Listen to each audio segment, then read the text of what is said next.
Pada akhir abad ke-17, Johor diperintah Sultan Mahmud Shah II, Baginda, terkenal sebagai Raja Muda yang panas, baran dan sering menimbulkan ketakutan di kalangan rakyat.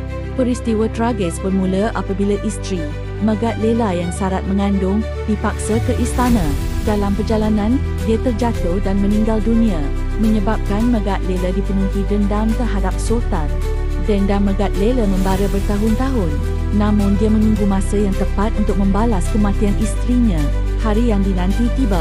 Sultan dibawa menuju masjid untuk solat Jumaat. Menurut adat, Sultan dijulang di atas tandu oleh para hulu balang. Tiba-tiba Megat Lela menghunus keris dan menikam Sultan ketika baginda masih dijulang. Rombongan panik dan Sultan Mahmud rebah berlumuran darah. Kematian Sultan Mahmud menyebabkan kekosongan takhta. Bendahara Abdul Jalil akhirnya diangkat sebagai Sultan, membuka era baru Johor selepas tragedi berdarah itu. Siapa lagi yang anda mahu? Sila komen. Jangan lupa subscribe, like and share.